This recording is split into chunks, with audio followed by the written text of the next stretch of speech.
यह माया जब शिवजी और ब्रह्मा जी को भी मोह लेती है, तब दूसरा बेचारा क्या चीज है जी में ऐसा जानकर ही मुनि लोग उस माया के स्वामी भगवान भगवान का भजन करते हैं। गुरु जी वहाँ गए जहाँ निर्बाध बुद्धि और पूर्ण भक्ति वाले काकभूषण जी बसते थे। उस पर्वत को देखकर उनका मन प्रसन्न हो गया, और उसके दर्शन से ही सब माया मोह तथा शोष जाता रहा। तालाब में स्नान और जलपान करके वे प्रसन्न सीट से वृक्ष वृक्ष के नीचे गए, जहाँ वहाँ श्री राम जी के सुंदर चरित्र के सुनने के लिए बुद्धि पक्षी आए हुए थे। भूषण जी कथा आरंभ करना ही चाहते थे कि उसी समय पक्षीराज गुरुजी वहाँ जा पहुँचे। पक्षियों के राजा गुरुजी को आते देखकर भूषण जी सहित सारा पक्षी समाज हर्षित हुआ। उन्होंने पक्षी राज गुरु जी का बहुत ही आदर सत्कार किया और स्वागत कुशल पुष्कर बैठने के लिए सुंदर आसन दिया। फिर प्रेम से पूजा करके काकभूषण जी मधुर वचन बोले। हे नाथ, हे पक्षीराज, आपके दर्शन से मैं कृतार्थ हो गया। आप जो आज्ञा दे मैं अब वही करूँ। हे प्रभु, आप किस कार्य के लिए आए हैं? पक्षीराज गुरु जी ने कोमल वचन कहे। आप तो सदाई कृतार्थ रूप हैं, जिनकी बड़ाई स्वयं महादेव जी ने आदरपूर्वक अपने श्री मुख से की है। हे तात, सुनिए, मैं जिस कारण से आया था वह सब कार्य तो यहाँ ही पूरा हो गया। फिर आपके दर्शन भी प्राप्त हो गए। आपका परम पवित्र आश्रम देखकर ही मेरा मोह संदेह और अनेक प्रकार के भ्रम सब जाते रहे। अब हे तात, आप मुझे श्री राम जी की अत्यंत पवित्र करने वाली, सदा सुख देने वाली और दुख समूह का नाश करने वाली कथा आदर सहित सुनाइए। हे प्रभु, मैं बार बार आपसे यही विनती करता हूँ। गरुड़ जी की विनम्र, सरल, सुंदर, प्रेम युक्त, सुखप्रद और अत्यंत पवित्र वाणी सुनते ही भूषण जी के मन में परम उत्साह हुआ और वे श्री रघुनाथ जी के गुणों की कथा कहने लगे। हे भवानी, पहले तो उन्होंने बड़े ही प्रेम से राम सीता मानस सरोवर का रूपक समझाकर कहा। फिर नारद जी अपार मोह और फिर रावण का अवतार का, फिर प्रभु के अवतार की कथा वर्णन की। तदर्थ मन लगाकर श्री राम जी की बाल लीलाएं कही।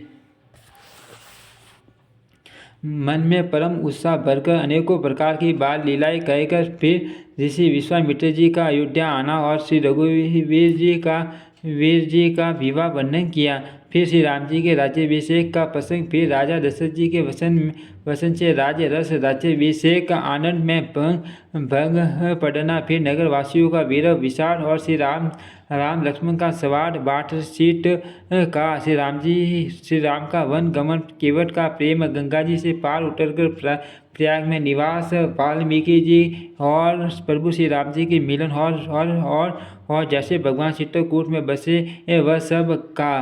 फिर मंत्री सुमंत्र जी का नगर में लौटना, राजा दशरथ जी का मरण, भरत जी का नलियाल से अयोध्या में आना और उनके प्रेम का बहुत वर्णन किया। राजा की अंत्येष्टि क्रिया करके नगरवासियों को साथ लेकर भरत जी वहाँ गए जहाँ सुख की राशि प्रभु श्री रामचंद्र जी थे।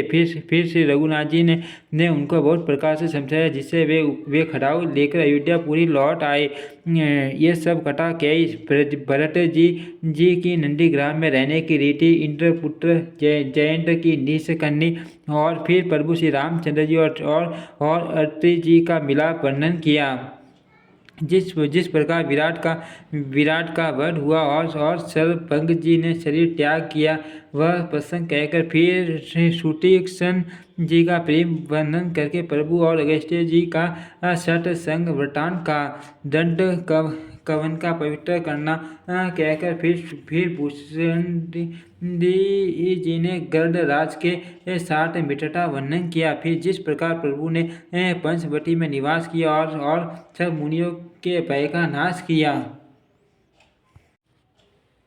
और फिर जैसे लक्ष्मण जी को अनुपम उपदेश दिया और शर्णपणखा को कुरूप किया, वह सब वह सब वर्णन किया। फिर खरदूषण वध और जिस प्रकार रावण ने सब समाचार जाना वह बकान कर काटा। जिस प्रकार रावण और मारिच की बातचीत हुई वह सब उन्होंने कही। फिर माया सीता का हरण और श्री रघुवीर वीर के वीर का कुछ वर्णन किया। फिर प्रभु ने गिर जटायु की जिस प्रकार क्रिया की कबंडन का वध करके सबरी को परम गति दी। और फिर जिस प्रकार वीर वर्णन करते हुए श्री रघुवीर जी पंपासर के तीर पर गए वह सब कहा। प्रभु और नारद जी का संवाद और मारुति के मिलने का प्रसंग कहकर फिर सुग्रीव से मित्रता और बाली के प्राण नाशक वर्णन किया। सुग्रीव का राज तिलक करके प्रभु ने पर्वत पर निवास किया। वह तथा वर्षा और शरद का वर्णन श्री राम जी का सुग्रीव पर रोष और सुग्रीव का भय आदि प्रसंग कहे। जिस प्रकार वानर राज सुग्रीव ने वानरों को भेजा और वे सीता जी की खोज में जिस प्रकार सब दिशा में गए, जिस प्रकार उन्होंने बेल में प्रवेश किया और फिर जैसे वानरों के संपाति मिला वह कथा कही। संपाति से सब कथा सुनकर पवन पुत्र हनुमान जी जिस तरह अपार समुद्र को लांघ गए, फिर हनुमान जी ने जैसे लंका में प्रवेश किया और फिर जैसे सीता जी को धीरज दिया सो सब का। अशोक वन को उजाड़ कर रावण को समझाकर लंकापुरी को जलाकर फिर जैसे उन्होंने समुद्र को लांघा और जिस प्रकार सब वानर वहां आए जहाँ श्री रघुनाथ जी थे और आकर श्री जानकी जी की कुशल सुनाई। फिर जिस प्रकार सेना सहित श्री रघुवीर जाकर समुद्र के तट पर उतरे और जिस प्रकार विभीषण जी आकर उनसे मिले वह सब और समुद्र के बांटने की कथा उसने सुनाई। ये पुल बांधकर जिस प्रकार वानरों की सेना समुद्र के पार उतरी और जिस प्रकार वीर श्रेष्ठ बाली पुत्र और अंकर दूत बनकर गए वह सब कहा। फिर राक्षसों और वानरों के युद्ध का अनेकों प्रकार से वर्णन किया। फिर कुंभकर्ण और मेघनाथ के बल पुरुषार्थ और संकार की कथा कही। नाना प्रकार के राक्षस समूहों के मरण तथा श्री रघुनाथ जी और रावण के अनेक प्रकार के युद्ध का वर्णन किया। रावण वध, मंडोदरी का शोक, विभीषण का राज्याभिषेक और देवताओं का शोक रहित होना कहकर फिर सीता जी और श्री रघुनाथ जी मिलाप का। जिस प्रकार देवताओं ने हाथ जोड़कर स्तुति की और फिर जैसे वानरों समेत पुष्पक विमान पर चढ़कर कृपा धाम प्रभु अवधपुरी को चले वह कहा। जिस प्रकार श्री रामचंद्र जी अपने नगर अयोध्या में आए वे सब उज्ज्वल श्रेष्ठ काकभूषण जी ने विस्तार पूर्वक वर्णन किए। फिर उन्होंने श्री राम जी का राज्याभिषेक का शिव जी कहते हैं अयोध्यापुरी का और अनेक प्रकार की राजनीति का वर्णन करते हुए भूषण जी ने वह सब कथा कही जो हे भवानी मैंने तुमसे कही। सारी राम कथा सुनकर पक्षीराज गुरु जी मन में बहुत उत्साहित आनंदित होकर वसन कहने लगे। श्री रघुनाथ जी के सब चरित्र मैंने सुने जिससे मेरा संदेश जाता रहा। हे काक शिरोमणि आपके अनुग्रह से श्री राम जी के चरणों में मेरा प्रेम हो गया। युद्ध में प्रभु का नाग पास से बंधन देखकर मुझे अत्यंत मोह हो गया था कि श्री राम जी तो और सच्चिदानंद गण हैं, वे किस कारण व्याकुल हैं। बिल्कुल ही लौकिक मनुष्यों का ऐसा पवित्र चरित्र देखकर मेरे हृदय में भारी संदेह हो गया। मैं अब उस ब्रह्म संदेह को अपने लिए हित करके समझता हूँ। कृपा निदान ने मुझ पर यह बड़ा अनुग्रह किया। जो धूप से अत्यंत व्याकुल होता है वही वृक्ष की छाया का सुख जानता है। हे ठाठ, यदि मुझे अत्यंत मोह न होता तो मैं आपसे किस प्रकार मिलता और कैसे अत्यंत विशिष्ट यह शुद्ध हरि कथा सुनता जो आपने बहुत प्रकार से गाई है। वेद शास्त्रों और पुराणों का यही मत है कि सिद्ध और मुनि भी यही कहते हैं। इसमें संदेह नहीं कि शुद्ध सच्चे संत उसी को मिलते हैं जिसे श्री राम जी कृपा करके देखते हैं। श्री राम जी की कृपा से मुझे आपके दर्शन हुए और आपकी कृपा से मेरा संदेश चला गया। पक्षीराज गुरु जी की विनय और प्रेम युक्त वाणी सुनकर काकभूषण जी का शरीर पुलकित हो गया। उनके नेत्रों में जल भर आया और वे मन में अत्यंत हर्षित हुए। हे उमा सुंदर बुद्धि वाले सुशील पवित्र कथा के प्रेमी और हरि के सेवक श्रोताओं को पाकर सज्जन अत्यंत गोपनीय सबके सामने प्रकट न करने योग्य रहस्यों को भी प्रकट कर देते हैं। काकभूषण जी ने फिर कहा, पक्षीराज उनका प्रेम कम न था, अर्थात बहुत था। हे नाथ, आप सब प्रकार से मेरे पूज्य हैं और श्री रघुनाथ जी के कृपा पात्र हैं। आपको न संदेह है और न मोह अथवा माया ही है। हे नाथ, आपने तो मुझ पर दया की है। हे पक्षीराज, मोह के बहाने श्री रघुनाथ जी ने आपको यहाँ भेजकर मुझे बधाई दी है।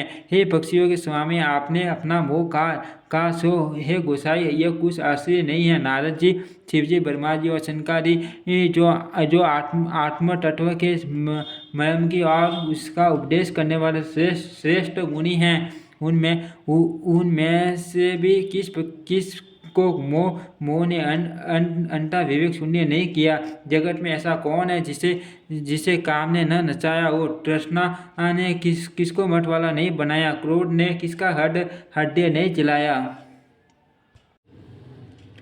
इस संसार में ऐसा कौन ज्ञानी, तपस्वी, शूरवीर, कवि, विद्वान और गुणों का धाम है जिसकी लोभ ने विडंबना मिट्टी पलीद न की हो। लक्ष्मी के मर्द ने किसको टेढ़ा और प्रभुता ने किसको बड़ा नहीं कर दिया है। ऐसा कौन है जिसे मृग नयनी युवती स्त्री के नेत्र बाण न लगे हो।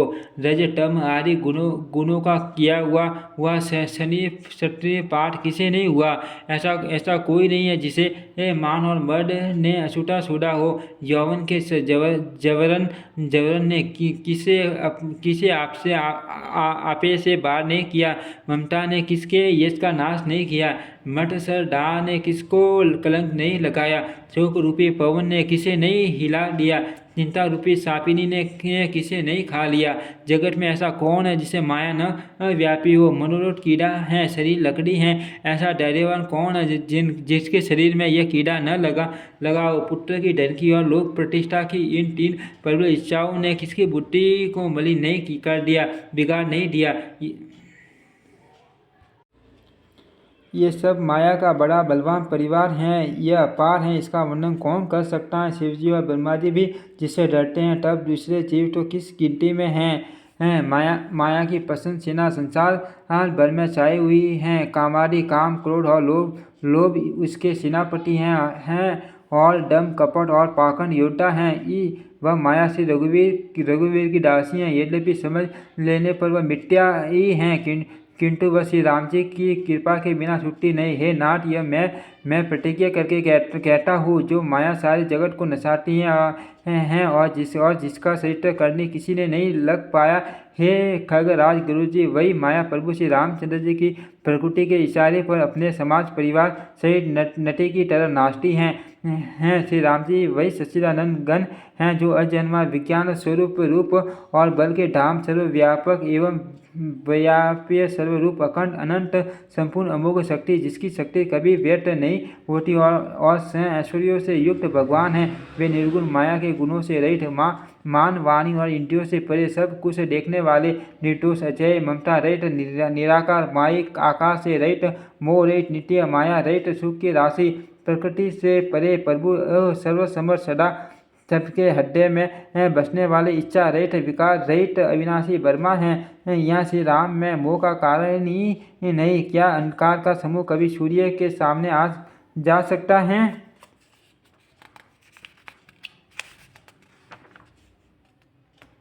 भगवान प्रभु श्री रामचंद्र जी ने भक्तों के लिए राजा का शरीर धारण किया और साधारण मनुष्यों के से अनेकों परम पावन चरित्र किए।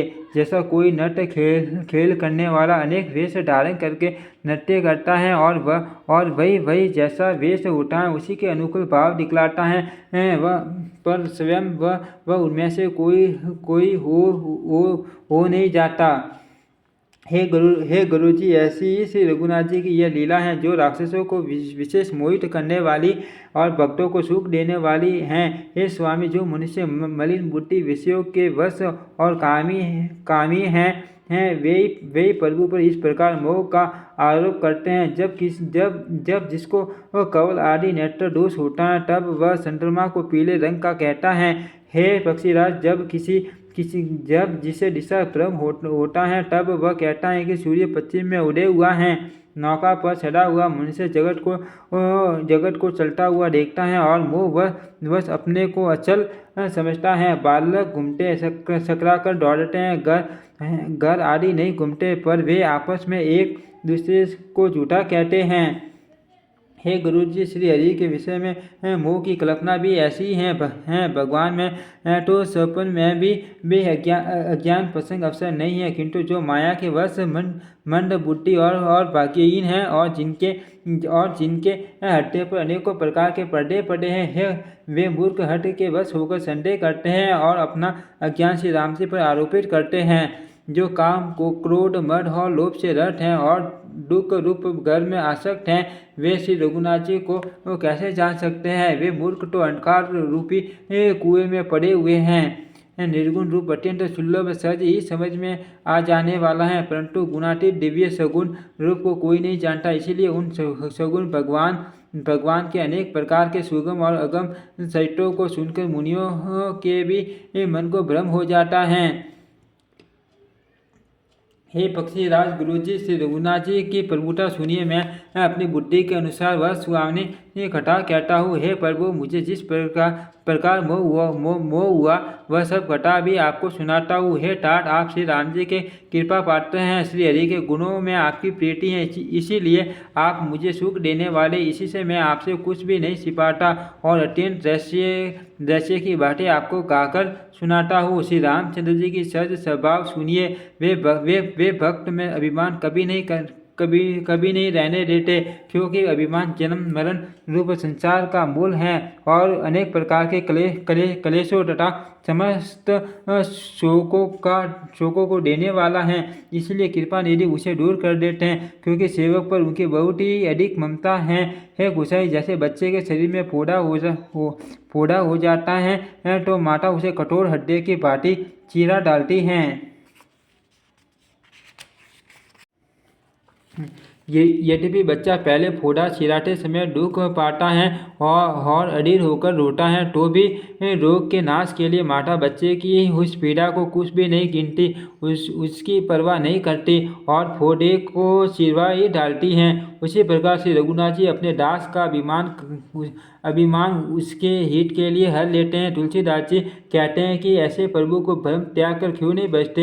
हे पक्षीराज गुरुजी, श्री राम जी की कृपा और अपनी जड़ता मूर्खता की बात कहता हूँ, मन लगाकर सुनिए। जब श्री रामचंद्र जी मनुष्य शरीर धारण करते हैं और भक्तों के लिए बहुत सी लीलाएं करते हैं, तब मैं अयोध्यापुरी जाता हूँ और उनकी बाल लीला देखकर हर्षित होता हूँ। वहाँ जाकर मैं जन्मोत्सव देखता हूँ और भगवान की शिशु लीला में डूबाकर 5 वर्ष तक वही रहता हूँ। बालक रूप श्री रामचंद्र जी मेरे इष्ट देव हैं, जिनके शरीर में अरबों काम देवों की शोभा है। हे गुरु जी, अपने प्रभु का मुख देखकर मैं नेत्रों को सबल करता हूँ। छोटे से कौवे का शरीर धरकर और भगवान के साथ फिरकर मैं उनके भांति के बाल चरित्रों को देखा करता हूँ। लड़कपन में वे जहाँ फिरते हैं वहाँ मैं साथ उड़ता हूँ और आंगन में उनकी जो जूठन पड़ती हैं वही उठाकर खाता हूँ। एक बार श्री रघुवीर ने सब चरित्र बहुत अधिकता से किए। प्रभु की उस लीला का स्मरण करते ही काकभूषण जी का शरीर प्रेमानंद वश पुलकित हो गया। भूषण जी कहने लगे, हे पक्षीराज सुनिए, श्री राम जी का चरित्र सेवकों को सुख देने वाला है। अयोध्या का राजमहल सब प्रकार से सुंदर है।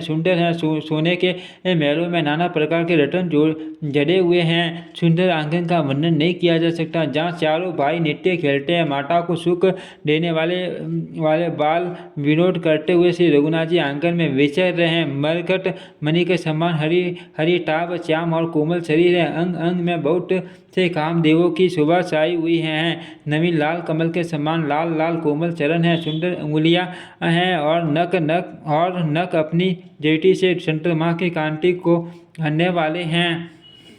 तल वे में वज्रादि वज्र अंकुश ध्वजा और कमल के 4 सुंदर सीना हैं। स्वर्णों में मधुर शब्द करने वाले सुंदर नुपुर हैं। मनियों मनियों मनियों रत्नों से जड़ी हुई सोने की बनी हुई सुंदर करदनी का शब्द सुहावना लग रहा है। उधर पर सुंदर 3 रेखा त्रिवली हैं। नाभि सुंदर और गहरी है। विशाल वक्ष स्थल पर अनेकों प्रकार के बच्चों के आभूषण और वस्त्र सुशोभित हैं। लाल लाल हथेलियां, नख और अंगुलियां मन को हरने वाले हैं और विशाल भुजाओं पर सुंदर आभूषण हैं। बाल सिंह के बच्चे के से कंधे और संग के समान 3 रेखाओं से युक्त गला है। सुंदर ठोड़ी है और मुख तो सभी की सीमाई हैं। कल बल टोटले वचन हैं। लाल लाल ओठ हैं, उज्जवल सुंदर और छोटी छोटी ऊपर और नीचे दो डंटुलियां हैं। सुंदर गाल, मनोहर नासिका और सब सुखों को देने वाली चंद्रमा की अथवा सुख देने वाली समस्त कलाओं से पूर्ण चंद्रमा की किरणों के समान मधुर मुस्कान है। नीले कमल के समान नेत्र जन्म मृत्यु के बंधन से छुड़ाने वाले हैं। ललाट पर गोरोसन का तिलक सुशोभित है। भव्य टेढ़ी हैं। कान सम और सुंदर हैं। काले और घुंघराले केशों की सभी सारी है। पीली और महीन चंगुली शरीर पर शोभा दे रही है। उनकी कीलकारी और सीटवर मुझे बहुत ही प्रिय लगती हैं। राजा दशरथ जी के आंगन में विहार करने वाले रूप की राशि श्री रामचंद्र जी अपनी परछाई देखकर नाचते हैं और मुझसे बहुत प्रकार के खेल करते हैं। जिन चरित्रों का वर्णन करते मुझे लज्जा आती है। किलकारी मारते हुए जब वे मुझे पकड़ने दौड़ते हैं और मैं भाग चलता तब मुझे पुआ दिखलाते हैं। मेरे निकट आने पर प्रभु हंसते हैं और भाग जाने पर रोते हैं और जब मैं उनका चरण स्पर्श करने के लिए पास जाता हूँ तब वे पीछे फिर कर मेरी ओर देखते हुए भाग जाते हैं। साधारण बच्चों जैसी लीला देखकर मुझे मोह शंका हुआ कि सच्चिदानंद घन प्रभु ये कौन महत्व का चरित्र लीला कर रहे हैं। हे पक्षीराज, मन में इतनी शंका लाते ही श्री रघुनाथ जी के द्वारा प्रेरित माया मुझ पर छा गई, परंतु वह माया न तो मुझे दुख देने वाली हुई और न दूसरे जीवों की भांति संसार में डालने वाली हुई। हे नाथ, यहाँ कुछ दूसरा ही कारण है। हे भगवान के वान गुरु जी, उसे सावधान होकर सुनिए। एक सीतापति श्री राम जी अखंड ज्ञान स्वरूप हैं और जड़ चेतन सभी जीव माया के वश हैं और जड़ चेतन सभी जीव माया के वश हैं। यदि जीवों को एक रस अखंड ज्ञान रहे तो कहिए फिर ईश्वर और जीव में भेद ही कैसा। अभिमानी जीव माया के वश हैं और वह सत्व रज तम इन तीनों गुणों की खान माया ईश्वर के वश में है। जीव परतंत्र हैं, भगवान स्वतंत्र हैं। जीव अनेक हैं, श्रीपति भगवान एक हैं। यद्यपि माया का किया हुआ यह भेद असत है, तथापि वह भगवान के भजन बिना करोड़ों उपाय करने पर भी नहीं जा सकता। श्री रामचंद्र जी के भजन बिना जो मोक्ष पद चाहता है वह मनुष्य ज्ञानवान होने पर भी बिना न पूछ और सिंह का पशु है। सभी तारा गणों के साथ 16 कलाओं से पूर्ण चंद्रमा उदय हो और जितने पर्वत हैं उन सब में दावा नहीं लगा दी जाए तो भी सूर्य के उदय हुए बिना रात्रि नहीं जा सकती।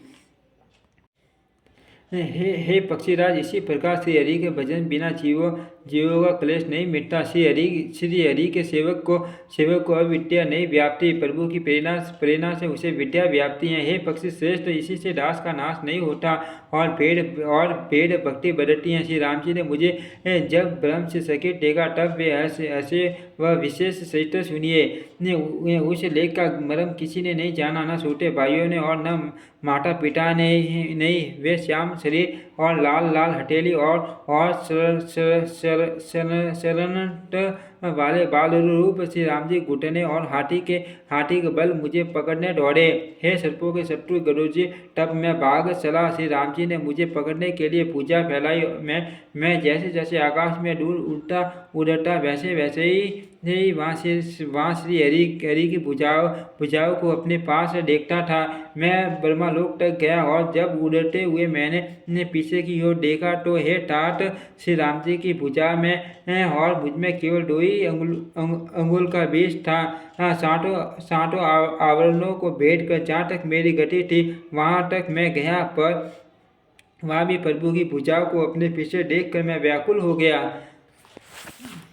जब मैं भयभीत हो गया तब मैंने आंखें मूंद ली, फिर आंखें खोलकर देखते ही अवधपुरी में पहुंच गया। मुझे देखकर श्री राम जी मुस्कुराने लगे। उनके हंसते ही मैं तुरंत उनके मुख में चला गया। हे पक्षीराज सुनिए, मैंने उनके पेट में बहुत से ब्रह्मांडों के समूह देखे। वहाँ उन ब्रह्मांडों में अनेकों विचित्र त्रिलोक थे, जिनकी रचना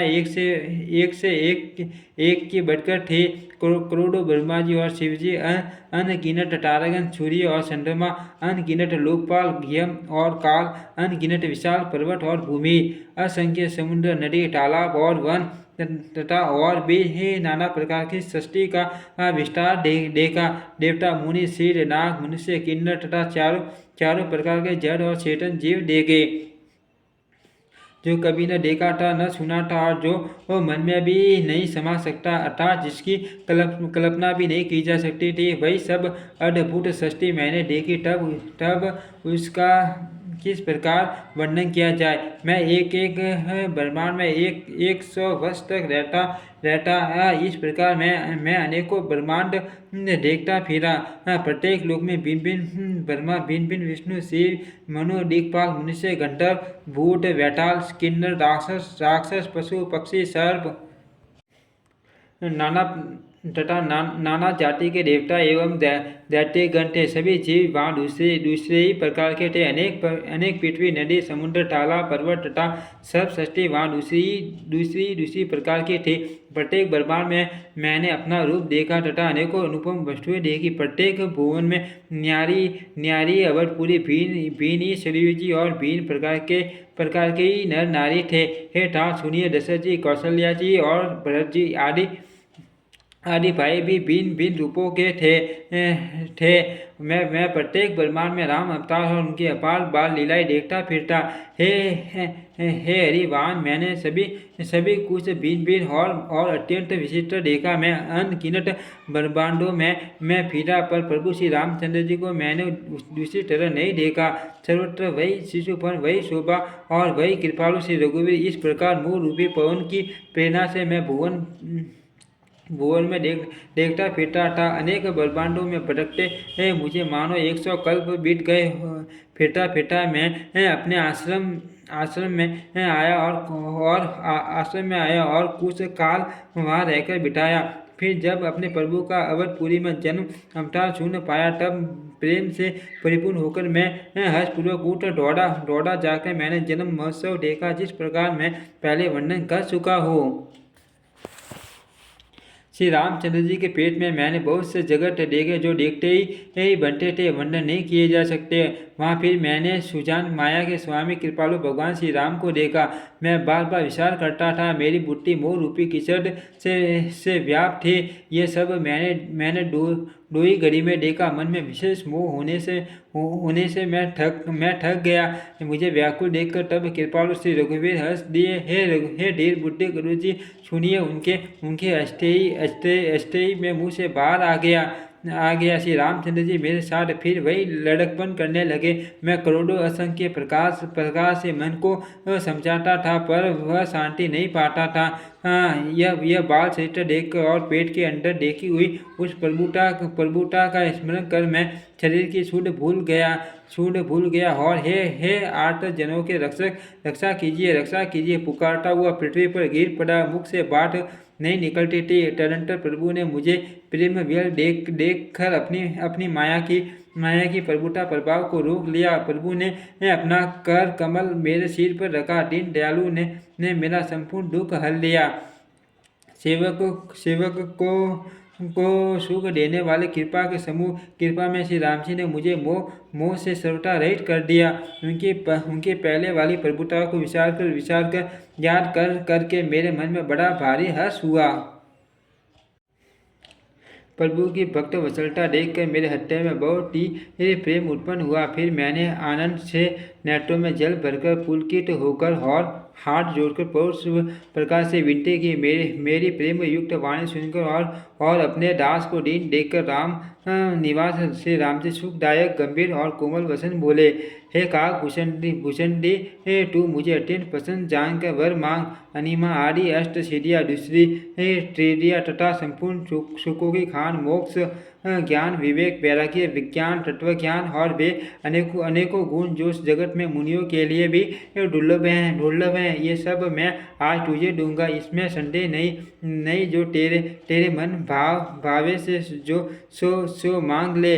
प्रभु के वचन सुनकर मैं बहुत ही प्रेम में भर गया। तब मन में अनुमान करने लगा कि प्रभु ने सब सुखों के देने की बात कही, यह तो सत्य है, पर अपनी भक्ति देने की बात नहीं कही। भक्ति से रहित सब गुण और सब सुख के वैसे ही फीके हैं जैसे नम के बिना बहुत प्रकार के भोजन पदार्थ बनने से रहित सुख किस काम के हे पक्षीराज, ऐसा विचार कर मैं बोला। हे प्रभु, यदि आप प्रसन्न होकर मुझे वर देते हैं और मुझ पर कृपा और स्नेह करते हैं तो हे स्वामी, मैं अपना मन भाया वर मांगता हूँ। आप उदार हैं और हृदय के भीतर की जानने वाले हैं। आपकी जिस अविरत प्रकार एवं विशुद्ध अन्य निष्काम भक्तों को श्रुति और पुराण गाते हैं, जिसे योगीश्वर मुनि खोजते हैं और प्रभु की कृपा से कोई विरला ही जिसे पाता है। हे भक्तों के मन इच्छित फल देने वाले कल्पवृक्ष, हे शरणागत के हितकारी, हे कृपा सागर, हे सुख धाम श्री राम जी, दया करके मुझे अपनी वही भक्ति दीजिए एवं मस्तु। ऐसा ही हो कहकर रघुवंश के स्वामी परम सुख देने वाले वचन बोले। हे काक सुन, तू स्वभाव से ही बुद्धिमान है, ऐसा वरदान कैसे न मांगता। हाँ, तूने सब सुखों की खान भक्ति मांग ली। जगत में तेरे समान बड़भागी कोई नहीं। वे मुनि जो जप और योग की अग्नि से शरीर जलाते रहते हैं, करोड़ों यत्न करके भी जिसको जिस भक्ति को नहीं पाते, वह भक्ति तूने मांगी। तेरी चतुरता देखकर मैं रिझ गया। यह चतुरता मुझे बहुत ही अच्छी लगी। हे पक्षी सुन, मेरी कृपा से हम समस्त शुभ गुण तेरे हृदय में बसेंगे। भक्ति, ज्ञान, विज्ञान, वैराग्य, योग, मेरी लीलाएं और उनके रहस्य तथा विभाग, इस सब के भेद को तू मेरी कृपा से जान जाएगा। तुझे साधन का कष्ट नहीं होगा। माया से उत्पन्न सब ब्रह्म हब तुझको नहीं व्यापेंगे। मुझे अनादि अजन्मा अगुण प्रकृति के गुणों से रहित और गुणातीत दिव्य गुणों की खान ब्रह्मा जान।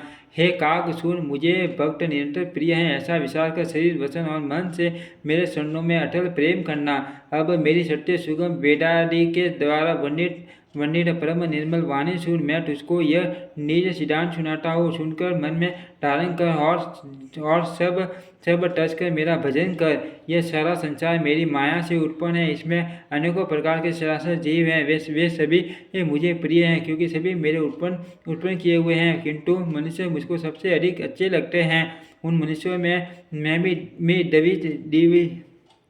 देवी जो मैं भी वेदों को कंठ में धारण करने वाले, उनमें भी वेदोक्त धर्म पर चलने वाले, उनमें भी विरक्त वैराग्यवान मुझे प्रिय हैं। वैराग्यवानों में फिर ज्ञानी और ज्ञानियों से भी अत्यंत प्रिय विज्ञानी हैं। विज्ञानियों से भी प्रिय मुझे अपना दास है, जिसे मेरी गति आश्रय है, कोई दूसरी आशा नहीं है। मैं तुझसे बार बार सत्य निज सिद्धांत कहता हूँ कि मुझे अपने सेवक के समान प्रिय कोई भी नहीं है।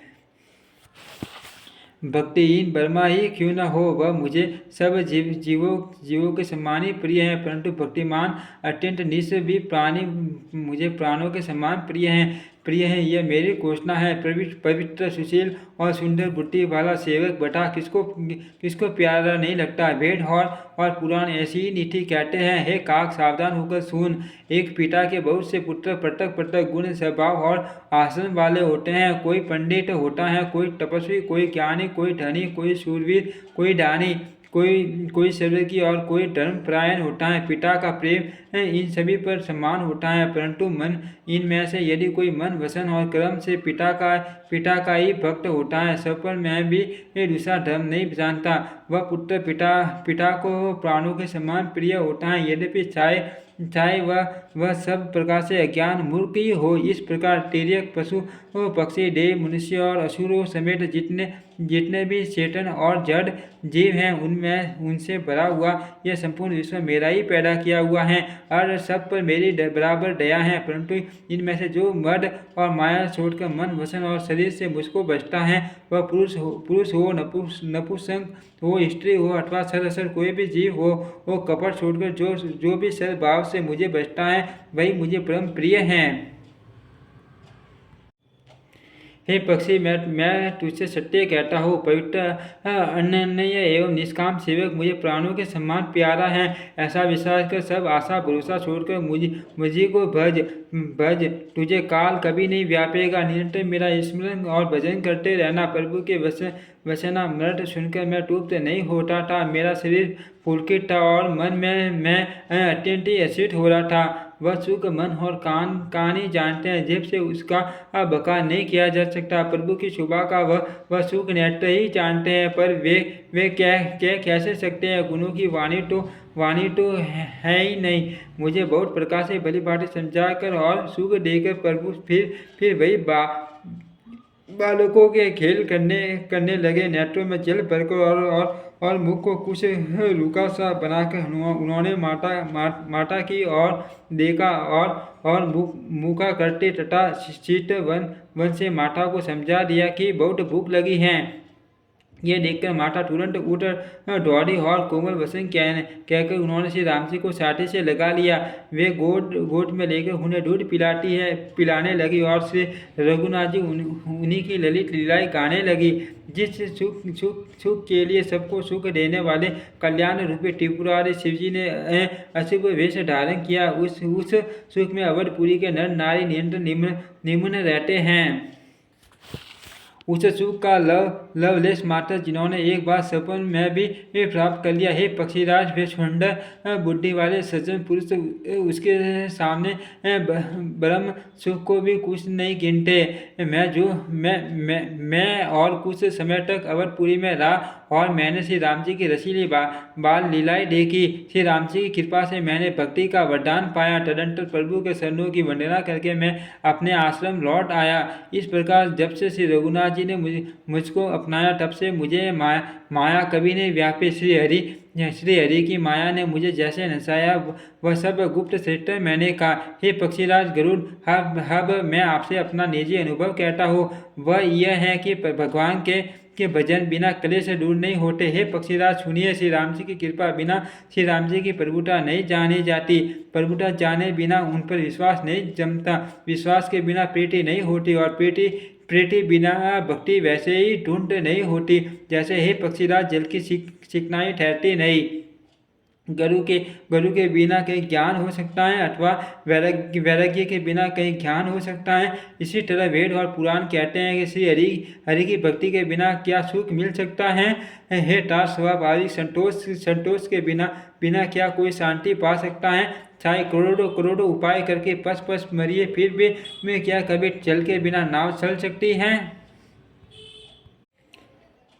संतोष के बिना कामना का नाश नहीं होता और कामनाओं के रहते सपन में भी सुख नहीं हो सकता। और श्री राम के भजन बिना कामनाएं कहीं मिट सकती हैं। बिना धरती के भी कई पेड़ उग सकते हैं। विज्ञान तत्व ज्ञान के बिना क्या संभाव आ सकता है। आकाश के बिना क्या कोई अवकाश पोल पा सकता है। श्रद्धा के बिना धर्म का आश्रय नहीं होता। क्या पृथ्वी के बिना कोई गंध पा सकता है। तप के बिना क्या तेज फैल सकता है। जल तत्व के बिना संसार में क्या रस हो सकता है। पंडित जनों की सेवा बिना क्या शील सदाचार प्राप्त हो सकता है। हे गोसाई, जैसे बिना तेज अग्नि तत्व के रूप नहीं मिलता। निज सुख आत्मानंद के बिना क्या मन स्थिर हो सकता है। वायु तत्व के बिना क्या स्पर्श हो सकता है। क्या विश्वास के बिना बिना कोई भी सिद्धि हो सकती है। इसी प्रकार श्री हरि के भजन बिना जन्म मृत्यु के भय का नाश नहीं होता, बिना विश्वास की भक्ति नहीं होती, भक्ति के बिना श्री राम जी पिघलते डरते नहीं, और श्री राम जी की कृपा के बिना जीव सपन में भी शांति नहीं पाता। हे धीर बुद्धि, ऐसा विश्वास कर संपूर्ण कुटर को और संदेह को छोड़कर करुणा की खान सुंदर और सुख देने वाले श्री रघुवीर का भजन कीजिए। हे पक्षीराज, हे नाथ, मैंने अपनी बुद्धि के अनुसार प्रभु के प्रताप और महिमा का गान किया। मैंने इसमें कोई बात युक्ति से बढ़ाकर नहीं कही, यह सब अपनी आंखों देखी कही हैं। श्री रघुनाथ जी की महिमा, नाम, रूप और गुणों की कथा सभी अपार एवं अनंत है, तथा श्री रघुनाथ जी स्वयं भी अनंत है। मुनिगण अपनी अपनी बुद्धि के अनुसार श्री हरि के गुण गाते हैं। वेद विशेष और शिवजी भी उनका पार नहीं पाते। आपसे लेकर मत्स्य पर्यंत सभी छोटे बड़े जीव आकाश में उड़ते, किंतु आकाश का अंत कोई नहीं पाते। इसी प्रकार हे ठाठ, श्री रघुनाथ जी की महिमा भी अथाह है, क्या कभी कोई उसकी ठा पा सकता है। श्री राम जी का अरबों कामदेव के समान सुंदर शरीर है। वे अनंत कोटि दुर्गाओं के समान शत्रुनाशक हैं। अरबों इंद्रों के समान उनका विलास ऐश्वर्य है। अरबों आकाशों के समान उनमें अनंत अवकाश स्थान है। अरबों पवन के समान उनमें मान बल है, और अरबों सूर्य के समान प्रकाश है। अरबों चंद्रमाओं के समान वे शीतल और संसार के समस्त भयों को नाश करने वाले। हे काक भूषणी, तू मुझे अत्यंत प्रसन्न जानकर वर मांग। अनिमा आदि अष्ट सिद्धियाँ, दूसरी रिद्धियाँ तथा संपूर्ण सुखों की खान, मोक्ष, ज्ञान, विवेक, वैराग्य, विज्ञान, तत्व ज्ञान और वे अनेकों गुण जो जगत में मुनियों के लिए भी दुर्लभ हैं, ये सब मैं आज तुझे दूंगा। इसमें संदेह नहीं। जो तेरे मन भावे सो मांग ले। प्रभु के वचन सुनकर मैं बहुत ही प्रेम में भर गया। तब मन में अनुमान करने लगा कि प्रभु ने सब सुखों के देने की बात कही, यह तो सत्य है, पर अपनी भक्ति देने की बात नहीं कही। भक्ति से रहित सब गुण और सब सुख वैसे ही फीके हैं जैसे नमक के बिना बहुत प्रकार के भोजन पदार्थ। भजन से रहित सुख किस काम के। हे पक्षीराज, ऐसा विचार कर मैं बोला, हे प्रभु, यदि आप प्रसन्न होकर मुझे वर देते हैं और मुझ पर कृपा और स्नेह करते हैं, तो हे स्वामी, अपना मन पाया वर मांगता हूँ। आप उदार हैं, हृदय के भीतर की जानने वाले हैं। आपकी जिस अविरल प्रगाढ़ एवं विशुद्ध अन्य निष्काम भक्ति को श्रुति और पुराण गाते हैं, जिसे योगेश्वर मुनि खोजते हैं, और प्रभु की कृपा से कोई विरलाई जिसे पाता है। हे भक्तों के मन इच्छित फल देने वाले कल्पवृक्ष, हे शरणागत के हितकारी, हे कृपा सागर, हे सुखधाम, श्री राम जी, दया करके मुझे अपनी वही भक्ति दीजिए। एक वस्तु ऐसा ही हो, कहकर रघुवंश के स्वामी परम सुख देने वाले वचन बोले। हे काक सुन, तू स्वभाव से ही बुद्धिमान है, ऐसा वरदान कैसे न मांगता। तूने सब सुखों की खान भक्ति मांग ली। जगत में तेरे समान बड़भागी कोई नहीं है। वे मुनि जो जप और योग की अग्नि से शरीर जलाते रहते हैं, करोड़ों यत्न करके भी जिसको जिस भक्ति को नहीं पाते, वह भक्ति तूने मांगी। तेरी चतुरता देखकर मैं रिझ गया। यह चतुरता मुझे बहुत ही अच्छी लगी। हे पक्षी सुन, मेरी कृपा से अब समस्त शुभ गुण तेरे हृदय में बसेंगे। भक्ति, ज्ञान, विज्ञान, वैराग्य, योग, मेरी लीलाएं और उनके रहस्य तथा विभाग, इन सब के ही भेद को तू मेरी कृपा से ही जान जाएगा। तुझे साधन का कष्ट नहीं होगा। माया से उत्पन्न सब भ्रम अब तुझको नहीं व्यापेंगे। मुझे अनादि अजन्मा अगुण प्रकृति के गुणों से रहित और गुणातीत दिव्य गुणों की खान ब्रह्मा जानना। हे काक सुन, मुझे भक्त निरंतर प्रिय है, ऐसा विचार कर शरीर, वचन और मन से मेरे चरणों में अटल प्रेम करना। अब मेरी सत्य सुगम वेदारी के द्वारा वर्णित परम निर्मल वाणी सुन। मैं तुझको यह निज सिद्धांत सुनाता हूँ, सुनकर मन में धारण कर और सब तजकर मेरा भजन कर। यह सारा संसार मेरी माया से उत्पन्न है, इसमें अनेकों प्रकार के चराचर जीव हैं। वे सभी मुझे प्रिय हैं, क्योंकि सभी मेरे उत्पन्न किए हुए हैं। किंतु मनुष्य मुझको सबसे अधिक अच्छे लगते हैं। उन मनुष्यों में भी, देवीजों में भी, वेदों को कंठ में धारण करने वाले उनमें भी, वेदोक्त धर्म पर चलने वाले उनमें भी विरक्त वैराग्यवान मुझे प्रिय हैं। वैराग्यवानों में फिर ज्ञानी और ज्ञानियों से भी अत्यंत प्रिय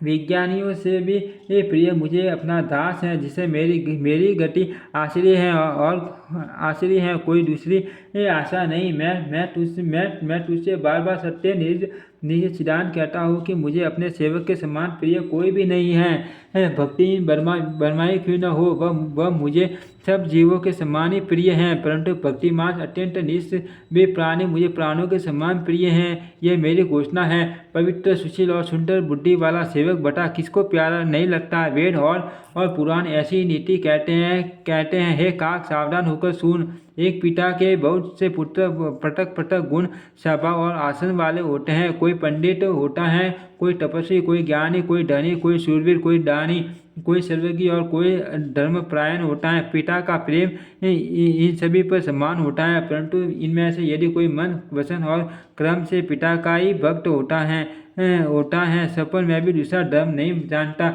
वह पुत्र पिता को प्राणों के समान प्रिय होता है, यद्यपि चाहे वह सब प्रकार से अज्ञान मूर्ख ही हो। इस प्रकार तिर्यक, पशु पक्षी, देव, मनुष्य और असुरों समेत जितने भी चेतन और जड़ जीव हैं, उनमें से भरा हुआ यह संपूर्ण विश्व मेरा ही पैदा किया हुआ है। अतः सब पर मेरी बराबर दया है, परंतु इनमें से जो मद और माया छोड़कर मन, वचन और शरीर से मुझको बचता है, वह पुरुष हो, नपुंसक हो, स्त्री हो अथवा असर कोई भी जीव हो, कपट छोड़कर जो भी सर्वभाव से मुझे बचता है, वह मुझे ही परम प्रिय है।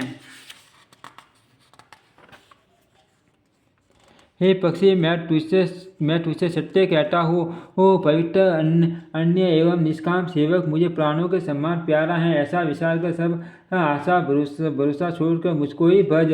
तुझे काल कभी नहीं व्यापेगा। निरंतर मेरा स्मरण कर और भजन करते रहना। प्रभु के वचनामृत सुनकर मैं तृप्त नहीं होता था। मेरा शरीर पुलकित था और मन में अत्यंत ही हर्षित हो रहा था। हे पक्षी, मैं तुझसे सत्य कहता हूँ, पवित्र, अन्य एवं निष्काम सेवक मुझे प्राणों के समान प्यारा है। ऐसा विचार कर सब आशा भरोसा छोड़कर मुझी को भज। तुझे काल कभी नहीं व्यापेगा। निरंतर मेरा स्मरण और भजन करते रहना। प्रभु के वचनामृत सुनकर मैं तृप्त नहीं होता। मेरा शरीर पुलकित था और मन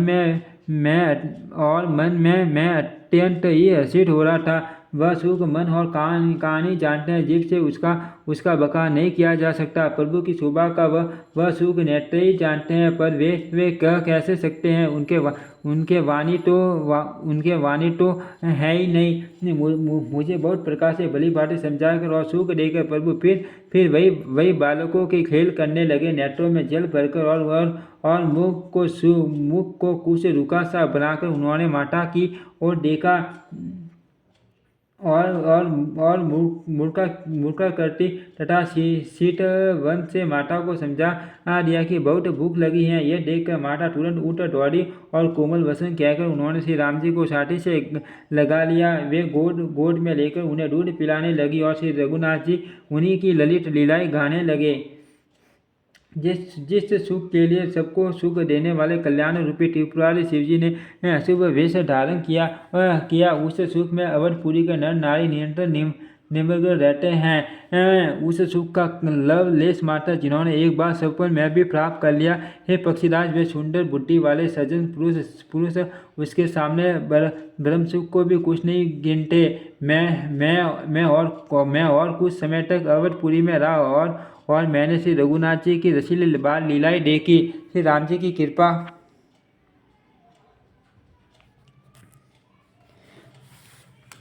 श्री राम जी की कृपा से मैंने भक्ति का वरदान पाया। तदनंतर प्रभु के शरणों की वंदना करके मैं अपने आश्रम लौट आया। इस प्रकार जब से श्री रघुनाथ जी ने मुझको अपनाया, तब से मुझे माया कभी नहीं व्यापी।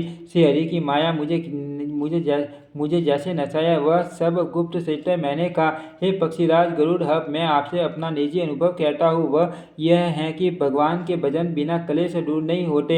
हे पक्षीराज सुनिए, श्री राम जी की कृपा बिना श्री राम जी की प्रभुता नहीं जानी जाती। प्रभुता जाने बिना उन पर विश्वास नहीं जमता। विश्वास के बिना प्रीति नहीं होती, और प्रीति बिना भक्ति वैसे ही ढूंढ नहीं होती जैसे हे पक्षीराज जल की चिकनाई ठहरती नहीं।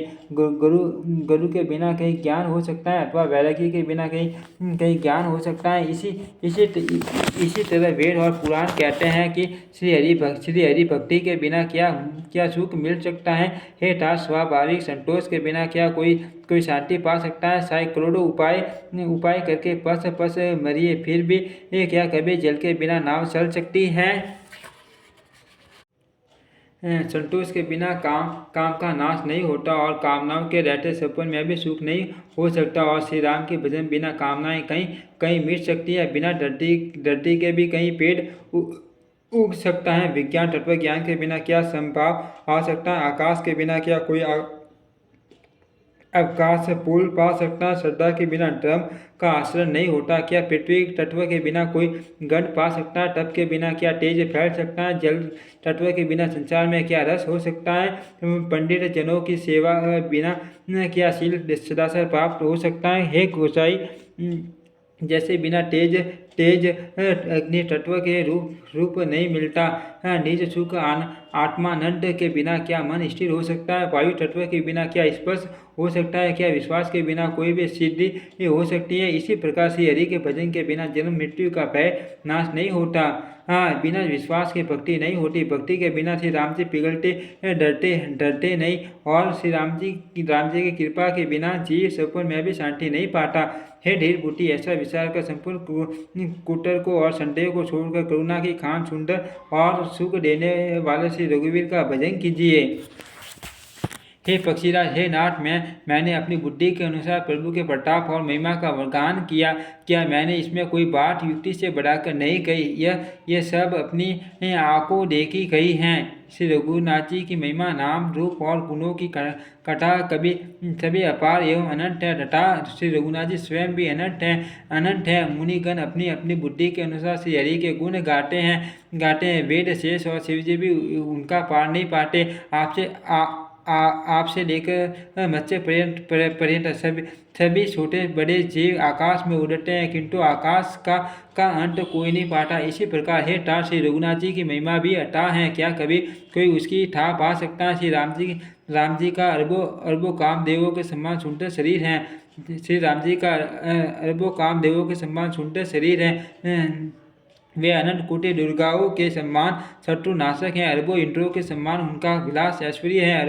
अरबों आकाशों के समान उनमें अनंत अवकाश स्थान है। अरबों पवन के समान उनमें मान बल है, और अरबों सूर्यों के समान प्रकाश है। अरबों चंद्रमाओं के समान वे शीतलता और संसार के समस्त भयों का नाश करने वाले हैं। अरबों कालों के समान वे अत्यंत दुष्ट, दुर्गम और दुरंत हैं। वे भगवान अरबों धूमकेतुओं और पूषण तारों के समान अत्यंत प्रबल हैं। अरबों पातालों के समान प्रभु अथाह हैं। अरबों यमराजों के समान भयानक है। अनंत कोटि तीर्थों के समान वे पवित्र करने वाले हैं। उनका नाम संपूर्ण पाप समूह का नाश करने वाला है। श्री रघुवीर करोड़ों हिमालयों के समान असल स्थिर हैं, और अरबों समुद्रों के समान गहरे हैं। भगवान अरबों काम धेनुओं के समान सब कामनाओं को स्थिर पदार्थों के देने वाले हैं। उनमें अनंत कोटि सरस्वतियों के समान चतुरता है, और अरबों ब्रह्माओं के समान सृष्टि रचना की निपुणता है। वे करोड़ों विष्णुओं को सम्मान पालन करने वाले और अरबों रुद्रों के समान संहार करने वाले हैं। वे अरबों कुबेरों के समान धनवान और करोड़ों मायाओं के समान सृष्टि के खजाने हैं। बोझ उठाने में वे अरबों शेषों के समान हैं। अधिक क्या, जगदीश्वर प्रभु श्री राम जी सभी बातों में सीमा रहित और उपमा रहित हैं। श्री राम जी उपमा रहित और इनकी कोई दूसरी उपमा है ही नहीं। श्री राम जी के समान श्री राम ही हैं, ऐसा वेद कहते हैं। जैसे अरबों जुगनुओं के समान कहने से सूर्य प्रशंसा को नहीं वर अत्यंत लघुता को ही प्राप्त होता है, सूर्य की निंदा ही होती है। इसी प्रकार अपनी अपनी बुद्धि के विकास के अनुसार मुनीश्वर श्री हरि का वर्णन करते हैं, किंतु प्रभु भक्तों के भावना मात्रा को ग्रहण करने वाले और अत्यंत कृपालु हैं। वे उस वर्णन को प्रेम से सुनकर सुख मानते हैं। श्री राम जी अपार गुणों के समुद्र हैं, क्या उनकी कोई ठा पा सकता है। संतों से मैंने जैसा कुछ सुना था वही आपको सुनाया। सुख के भंडार करुणा धाम भगवान भाव प्रेम के वश हैं। अठे ममता मठ और मान को छोड़कर सदा श्री जानकी नाथ जी का ही भजन करना चाहिए। भूषुंडी जी के सुंदर वचन सुनकर पक्षी राज ने हर्षित होकर अपने पंख फुला लिए। उनके नेत्रों में प्रेमानंद के आंसुओं का जल आ गया और मन अत्यंत हर्षित हो गया। उन्होंने श्री रघुनाथ जी का प्रताप हृदय में धारण किया। वे अपने पिछले मोह को समझकर याद करके पछताने लगे कि मैंने अनादि ब्रह्मा को मनुष्य करके माना।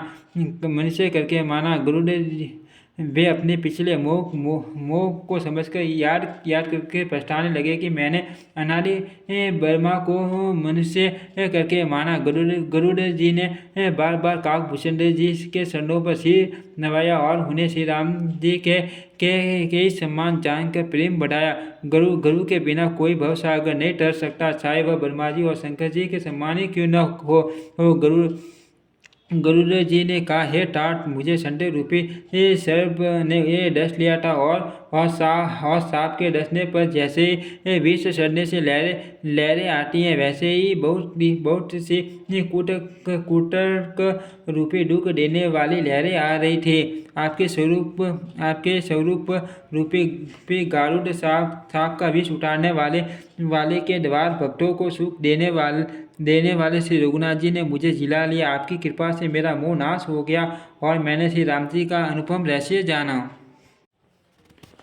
उनकी भूषण जी की बहुत प्रकार से प्रशंसा करके सिर नवाकर और हाथ जोड़कर फिर गुरुजी प्रेम पूर्वक विनम्र और कोमल वचन में बोले, हे प्रभु, हे स्वामी, मैं अपने अविवेक के कारण आपसे पूछता हूँ। हे कृपा के समुद्र, मुझे अपना निज दास जानकर आदर पूर्वक विचार पूर्वक मेरे प्रश्न का उत्तर कहिए। आप सब कुछ जानने वाले हैं, तत्व के ज्ञाता हैं, अहंकार माया से परे उत्तम बुद्धि से युक्त सुशील सरल आसन वाले ज्ञान वैराग्य और विज्ञान के धाम और श्री रघुनाथ जी के प्रिय दास हैं। आपने यह शरीर किस कारण से पाया? हे ठाट, सब समझाकर मुझे कहिए। हे स्वामी, हे आकाशगामी, ये सुंदर शाम शीतल मानस आपने कहाँ पाया, सो कहिए। हे नाथ, मैंने शिव जी से ऐसा सुना है कि महाप्रलय में भी आपका नाश नहीं होता और ईश्वर शिव जी कभी मिथ्या वचन कहते नहीं। वह भी मेरे मन में संदेह है, क्योंकि हे नाथ, नाग मनुष्य देवता आदि असर जीव तथा ये सारा जगत काल का कलेवा है। असंख्य ब्रह्मांडों का नाश करने वाला काल सदा बड़ाई अनिवार्य है। ऐसा वह अत्यंत भयंकर काल आपको नहीं व्यापता, आप पर प्रभाव नहीं दिखलाता, इसका क्या कारण है? हे कृपालु, मुझे कहिए, यह ज्ञान का प्रभाव है या योग का बल? हे प्रभु, आपके आश्रम में आते ही मेरा मोह और भ्रम भाग गया, इसका क्या कारण है? हे नाथ, ये सब प्रेम सहित कहिए। हे उमा, गरुड़ जी वाणी सुनकर काकभूषण जी हर्षित हुए और परम प्रेम से बोले, हे सर्पों के शत्रु, आपकी बुद्धि धन्य है। आपके प्रश्न मुझे बहुत ही प्यारे लगे।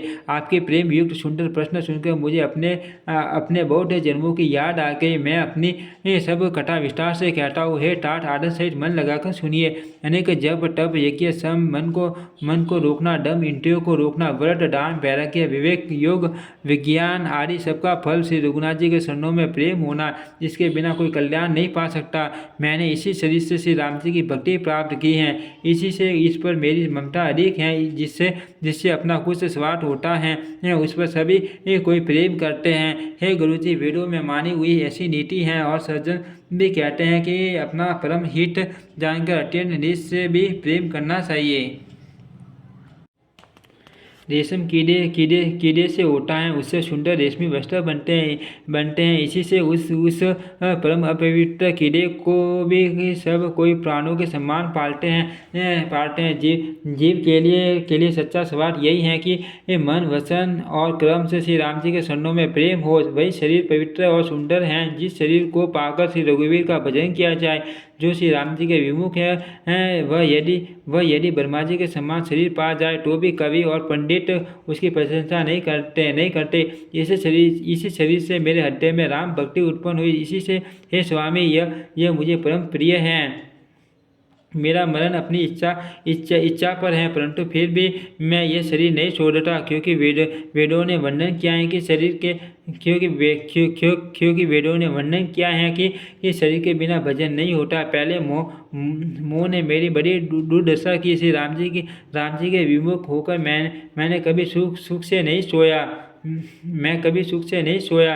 अनेकों जन्मों में मैंने अनेकों प्रकार के योग, जप, तप, यज्ञ और दान आदि कर्म किए। हे गुरु जी, जगत में ऐसी कौन सी योनि है जिसमें मैंने बार बार घूम फिर कर जन्म न लिया हो। हे गोसाई, मैंने सब कर्म करके देख लिए, पर अब इस जन्म की तरह मैं कभी सुखी नहीं हुआ। हे नाथ, मुझे बहुत से जन्मों की याद है, क्योंकि श्री शिव जी की कृपा से मेरी बुद्धि को मोह ने नहीं घेरा। हे पक्षी राज, सुनिए, अब मैं अपने प्रथम जन्म के चरित्र कहता हूँ, जिन्हें सुनकर प्रभु के चरणों में प्रीति उत्पन्न होती है, जिससे सब क्लेश मिट जाते हैं। हे प्रभु, पूर्व के एक कल्प में पापों का मूल युग कलयुग था, जिसमें पुरुष और स्त्री सभी धर्मपरायण और वेद के विरोधी थे। उस कलयुग में मैं अयोध्यापुरी में जाकर शूद्र का शरीर पाकर जन्मा। मैं मन, वचन और कर्म से शिवजी का सेवक और दूसरे देवताओं की निंदा करने वाला अभिमानी था। मैं धन के बल से मठ वाला बहुत ही बकवादी और उग्र बुद्धि वाला था। मेरे हृदय में बड़ा भारी दम था। यद्यपि मैं श्री रघुनाथ जी की राजधानी में रहता था, तथापि मैंने उस समय उसकी महिमा कुछ भी नहीं जानी। अब मैंने अवध का प्रभाव जाना। वेद, शास्त्र और पुराणों ने ऐसा गाया कि किसी भी जन्म में जो कोई भी अयोध्या में बस जाता है, वह अवश्य ही श्री राम जी के परायण हो जाएगा। अवध का प्रभाव जीव तभी जानता है जब हाथ में धनुष धारण करने वाले श्री राम जी उसके हृदय में निवास करते हैं। हे गुरु जी, वह कलिकाल बड़ा कठिन था। उसमें सभी नर नारी परायण पापों में लिप्त थे। कल युग के पापों ने सब धर्मों का ग्रस लिया। सद ग्रंथ लुप्त हो गए। दंभियों ने अपनी बुद्धि से कल्पना करके बहुत से पंथ प्रकट कर दिए। सभी लोग मोह के वश हो गए। शुभ कर्मों को लोभ ने हड़प लिया। हे ज्ञान के भंडार, हे श्री हरि के वाहन, सुनिए, अब मैं कली के कुछ धर्म कहता हूँ। कलयुग में न वन धर्म रहता है, न चारों आश्रम रहते हैं। सब मनुष्य स्त्री वेद के विरोध में लगे रहते हैं। ब्राह्मण वेदों के बेचने वाले और राजा प्रजा को खार डालने वाले होते हैं। वेद की आज्ञा कोई नहीं मानता। जिसको जो अच्छा लग जाए वही मार्ग है। जो डिंग मानता है वही पंडित है। जो मिथ्या आरंभ करता है, आडंबर रचता है, और जो डम में रट है, उसी को सब कोई संत कहते हैं। जो किसी प्रकार से दूसरे का धन हरण कर ले, वही बुद्धिमान है। जिसको जो अच्छा लग जाए वही मार्ग है। जो डिंग मारता है वही पंडित है। जो मिथ्या आरंभ करता है, आडंबर रचता है, और जो डम में रट है, उसी को सब कोई संत कहते हैं। जो जिस किसी प्रकार से दूसरे का धन हरण कर ले, वही बुद्धिमान है। जो डम करता है वही बड़ा आचार्य है। जो झूठ बोलता है और हंसी दिल लगी करना जानता है, कलयुग में वही गुणवान कहा जाता है। जो आचारहीन है और वेद मार्ग को छोड़े हुए कलयुग में वही ज्ञानी और वही वैराग्यवान है।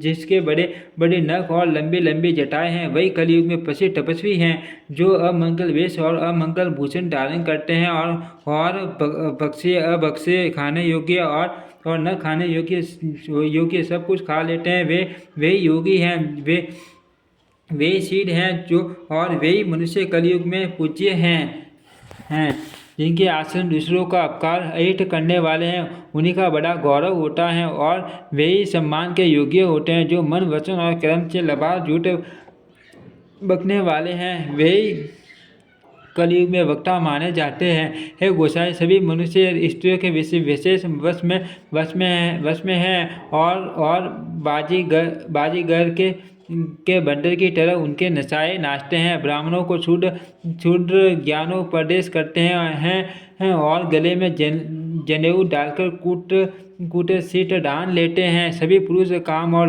लोभ में तत्पर और क्रोधी होते हैं। देवता, ब्राह्मण, वेद और संतों के विरोधी होते हैं। अभागिनी स्त्रियां गुणों के धाम सुंदर पति को छोड़कर पर पुरुष का सेवन करती हैं। सुहागिनियाँ स्त्रियाँ तो आभूषणों से रहित होती हैं, पर विधवाओं के नित्य नए श्रृंगार होते हैं। शिष्य और गुरु में बहरे और अंधे सा हिसाब होता है। एक शिष्य गुरु के उपदेश को सुनता नहीं, एक गुरु देखता नहीं, उसे ज्ञान दृष्टि प्राप्त नहीं है। जो गुरु शिष्य का धन हरण करता है वह सुख नहीं हरण करता, वह घोर नरक में पड़ता है। माता पिता बालकों को बुलाकर वही धर्म सिखलाते हैं जिससे पेट भरे। स्त्री पुरुष ब्रह्म ज्ञान के सिवा दूसरी बात नहीं करते। स्त्री पुरुष ब्रह्म ज्ञान के सिवा दूसरी बात नहीं करते। पर वे लोभवश कौड़ियों के बहुत थोड़े लाभ के लिए ब्राह्मण और गुरु की हत्या कर डालते हैं। क्षुद्र ब्राह्मणों से विवाद करते हैं और कहते हैं कि हम क्या तुमसे कुछ कम हैं। जो ब्राह्मणों को जानता है वही श्रेष्ठ ब्राह्मण है। ऐसा कहकर वे उन्हें डांटकर आंख दिखलाते हैं। जो प्राय स्त्री में आसक्त, कपट करने में चतुर और मोह, द्रोह और ममता में लिपटे हुए हैं, वे मनुष्य अभेदवादी ब्रह्मा और जीव को एक बताने वाले ज्ञानी हैं। मैंने उसी कलयुग का यह चरित्र देखा। वे स्वयं तो नष्ट हुए ही रहते हैं। जो कई सन मार्ग का प्रतिपालन करते हैं उनको भी वे नष्ट कर देते हैं। जो तर्क करके वेद की निंदा करते हैं वे लोग कल्प भर एक नरक में पड़े रहते हैं। तेली, कुमार, चांडाल, भील, कोल और कलवार आदि जो वन में नीचे स्त्री के मरने पर महल अथवा घर की संपत्ति नष्ट हो जाने पर सिर मुड़ाकर सन्यासी हो जाते हैं। वे अपने को ब्राह्मणों से पूजवाते हैं और तेल, कुमार, चांडाल, भील, कोल और कलवार आदि जो वन में नीचे हैं, स्त्री के मरने पर अथवा घर की संपत्ति नष्ट हो जाने पर सिर मुड़वाकर सन्यासी हो जाते हैं। वे अपने को ब्राह्मणों से पूजवाते हैं और अपने ही हाथों दोनों लोक नष्ट करते हैं। ब्राह्मण अनपढ़, लोभी, कामी, आचारहीन, मूर्ख और नीची जाति की अव्यभिचारिणी स्त्रियों के स्वामी होते हैं। क्षुद्र नाना प्रकार के जप, तप और व्रत करते हैं तथा उसे आसन व्यास गद्दी पर बैठा कर पुराण कहते हैं। सब मनुष्य मनमाना आचरण करते हैं। अपार अनिति का वर्णन नहीं किया जा सकता। कलयुग में सब लोग वंश, संकर और मर्यादा से संयुक्त हो गए हैं। वे पाप करते हैं और उनके फलस्वरूप दुख, भय, रोग, शोक और प्रिय वस्तु का वियोग पाते हैं। वेद समझ तथा वैराग्य और ज्ञान से युक्त जो हरि भक्ति का मार्ग है, मोहवश मनुष्य उस पर नहीं चलते और अनेकों नए पंथों की कल्पना करते हैं। सन्यासी बहुत धन लगाकर घर सजाते हैं, उनमें वैराग्य नहीं रहा, उससे विषयों ने हर लिया। तपस्वी धनवान हो गए और कष्ट दैत्य हे तात। कलयुग की लीला कुछ कही नहीं जाती। कुलवती और सती स्त्री को पुरुष घर से निकाल देते हैं।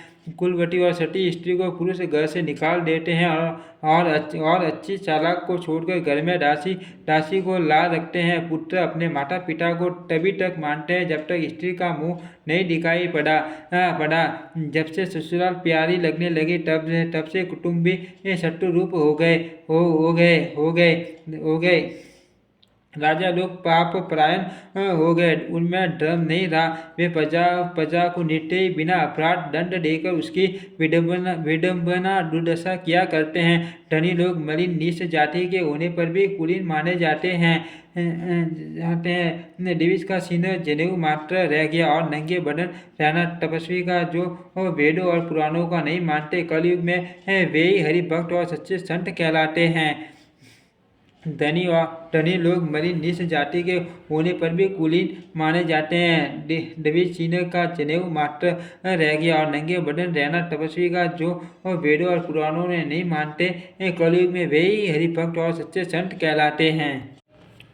कवियों को तो झुंड हो गए, पर दुनिया में उदार कवियों का आश्चर्य डाटा सुनाई नहीं पड़ता। गुण में दोष लगवाने वाले बहुत हैं, पर गुणी इन्हें कोई भी नहीं है। कलयुग में बार बार अकाल पड़ते हैं अन्न के बिना सब लोग दुखी होकर बढ़ते हैं। हे पक्षीराज गुरुजी सुनिए, कलयुग में कपट, हठ, दुराग्रह, दंभ, द्वेष, पाखंड, मान, मोह और काम आदि अर्थात काम, क्रोध और लोभ और मद ब्राह्मण भर में व्याप्त हो गए, छा गए।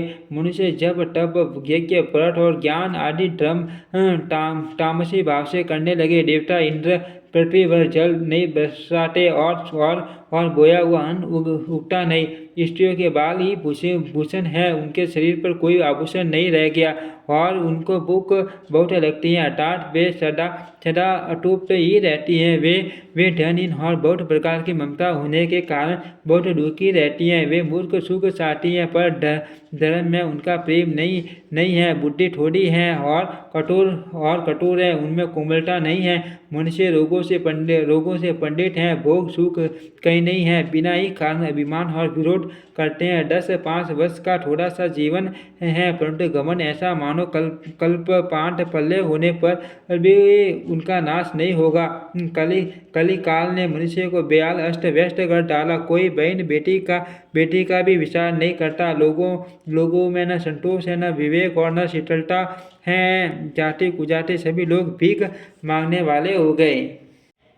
ईर्ष्या, डाह, कड़वे वचन और लालच भरपूर हो रहे हैं। समता चली गई, सब लोग वियोग और विशेष शोक से भरे पड़े हैं। वरना श्रम धर्म के आश्रम नष्ट हो गए।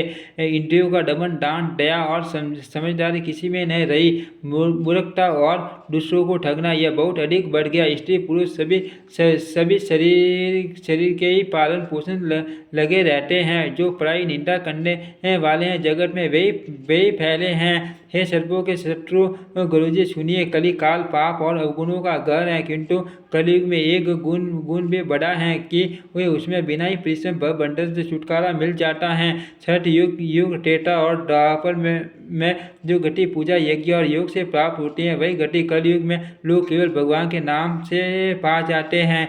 छठ युग में सब योगी और विज्ञानी होते हैं।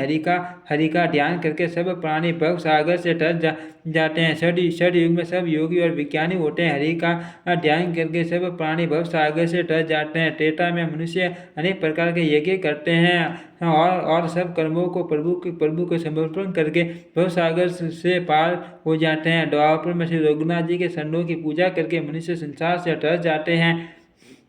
दूसरा कोई उपाय नहीं है। और कलयुग में तो केवल से हरि की गुण गाथाओं का गान करने से ही मनुष्य भव सागर की ठा पास जाते हैं। कलयुग में न तो योग और यज्ञ है और न ज्ञान ही है। श्री राम जी का गुणगान ही एकमात्र आधार है। अतः सारे भरोसे त्याग कर जो श्री राम जी को बचता है और प्रेम सहित उनके गुण समूह को गाता है, वही भव सागर से तर जाता है। इसमें कुछ भी संदेह नहीं। नाम का प्रताप कलयुग में प्रत्यक्ष है। कलयुग का एक पवित्र प्रताप महिमा है कि मानसिक पुण्य तो होते हैं, पर मानसिक पाप नहीं होते। यदि मनुष्य विश्वास करे तो कलयुग के समान दूसरा युग नहीं है, क्योंकि इस युग में श्री राम जी के निर्मल गुण समूह को गा कर मनुष्य बिना ही परिश्रम संसार रूपी समुद्र से तर जाता है। यदि मनुष्य विश्वास करे तो कलयुग के समान दूसरा युग नहीं है। क्योंकि इस युग में श्री राम जी के निर्मल गुण समूह को गा गाकर मनुष्य बिना ही परिश्रम संसार रूपी समुद्र से डर जाता है। धर्म के चार चरण सत्य, दया, तप और दान प्रसिद्ध हैं, जिनमें कली में एक दान रूपी चरण ही प्रदान है। जिस किसी प्रकार से भी दिए जाने पर दान कल्याण ही करता है। श्री राम जी की माया से प्रेरित होकर सबके हड्डियों में सभी युगों के धर्म नित्य होते रहते हैं। शुद्ध सत्वगुण, समता, विज्ञान और मन का प्रसन्न होना, इसे सत्य युग का प्रभाव जाने सत्व गुण अधिक हो, कुछ रजोगुण हो, कर्मों में प्रीति हो, सब प्रकार से सुख हो, यह त्रेता का धर्म है। रजोगुण बहुत हो, सत्वगुण बहुत ही थोड़ा हो, कुछ तमोगुण हो, मन में हर्ष और भय हो, यह द्वापर धर्म है। तमोगुण बहुत हो, रजोगुण थोड़ा हो, चारों और बैर विरोध हो, ये युग का प्रभाव है। पंडित लोग युगों के धर्मों को मन में जान पहचान कर अधर्म छोड़कर अधर्म में प्रीति करते हैं। जिसका श्री रघुनाथ जी के शरणों में अत्यंत प्रेम है, उसको काल धर्म युग धर्म नहीं व्यापते। हे पक्षीराज, नट बाजीगर का क्या हुआ? कपट सहित इंद्रजाल देखने वालों के लिए बड़ा विकट दुर्गम होता है, पर नट के सेवक जम्बूरे को उसकी माया नहीं व्यापती। श्री हरि माया के द्वारा दसे हुए दोष और गुण श्री हरि के भजन बिना नहीं जाते। मन में ऐसा विचार कर सब कामनाओं को छोड़कर निष्काम भाव से श्री राम जी का पूजन करना चाहिए। हे पक्षीराज, उस कली काल में मैं बहुत वर्षों तक अयोध्या में रहा। एक बार वहाँ अकाल पड़ा, तब मैं विपत्ति का मारा विदेश चला गया। हे सर्पों के शत्रु गुरुजी, सुनिए, मैं दीन मलिन उदास दरिद्र और दुखी होकर उज्जैन गया। कुछ काल बीतने पर कुछ संपत्ति पाकर फिर मैं वही भगवान शंकर जी की आराधना करने लगा। एक ब्राह्मण वेद विधि से सदा शिव जी की पूजा करते, उन्हें दूसरा कोई काम न था। वे परम साधु और परमार्थ के ज्ञाता थे। वे शंभु के उपासक थे, पर श्री हरि की निंदा करने वाले न थे। मैं कपट पूर्वक उनकी सेवा करता। ब्राह्मण बड़े ही दयालु और नीति के घर थे। हे स्वामी, बाहर से नम्र देखकर ब्राह्मण मुझे पुत्र की भांति मानकर पधारे थे। उन ब्राह्मण श्रेष्ठ मुझको शिवजी का मंत्र दिया और अनेक प्रकार से शुभ उपदेश किए। मैं शिवजी के मंदिर में जाकर मंत्र जपता। मेरे हृदय में दम और अहंकार बढ़ गया। मैं दुष्ट, नीच जाति और पापमयी मलिन बुद्धि वाला मोहवश श्री हरि के भक्तों और द्विजनों को देखते ही जल उठता और विष्णु भगवान से द्रोह करता था। गुरुजी मेरे आचरण देखकर दुखे थे। वे मुझे नित्य ही भलीभांति समझाते, पर मैं कुछ भी नहीं समझता। उल्टे मुझे अत्यंत क्रोध उत्पन्न होता। डंबी को कभी नीति अच्छी लगती हैं।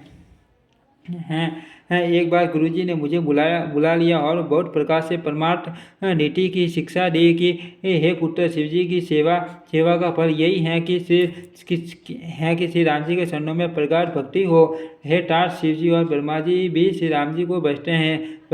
फिर नीच मनुष्य तो बात ही कितने। ब्रह्मा जी और शिवजी जिनके चरणों के प्रेमी है, अरे अभागे, उनसे द्रोह करके तू सुख चाहता है। गुरुजी ने शिवजी को हरि का सेवक कहा। यह सुनकर हे पक्षीराज, मेरा हृदय जल उठा। नीच जाति का मैं विद्या पाकर ऐसा हो गया जैसे दूध पिलाने से सांप।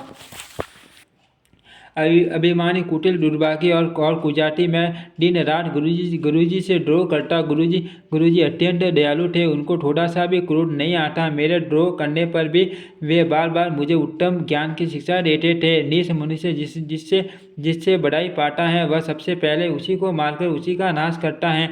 हे भाई सुनिए, आगे से उत्पन्न हुआ धुआं मेघ की पदवी पाकर उसी अग्नि को बुझा देता है। धूल रास्ते में निरादर दर से पड़ी रहती हैं और सदा सब रात चलने वालों के लाटों की मार सहती हैं। पर जब पवन उसे उठाता है तो सबसे पहले वह उसी पवन को भर देती हैं और फिर राजाओं के नेत्रों और किरीटों मुकुटों पर पड़ती हैं। हे पक्षीराज, गुरुजी सुनिए, ऐसी बात समझकर बुद्धिमान लोग अधम नीच का संग नहीं करते। कवि और पंडित ऐसी नीति कहते हैं कि दुष्ट से न कलह ही अच्छा है, न प्रेमी। हे गुसाई, तो सदा उदासीन ही रहना चाहिए। दुष्टों को कुत्ते की तरह दूर से ही त्याग देना चाहिए। मैं दुष्ट था, हृदय में कपट और कुटिलता भरी थी। इसीलिए यद्यपि गुरुजी हित की बात कहते हैं, पर मुझे वह सुहाती न थी।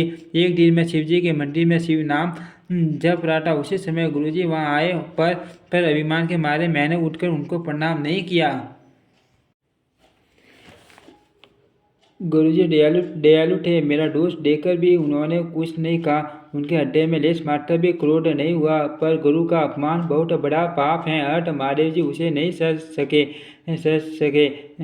सके। मंदिर में आकाशवाणी हुई कि हरे हरे हठ भाग्य मूर्ख अभिमानी, यद्यपि तेरे गुरु को क्रोध नहीं है, वे अत्यंत कृपालु शीत के हैं और उन्हें पुण्य कथा यथार्थ ज्ञान है, तो भी हे मूर्ख, तुझको मैं श्राप दूंगा, क्योंकि नीति का विरोध मुझे अच्छा नहीं लगता।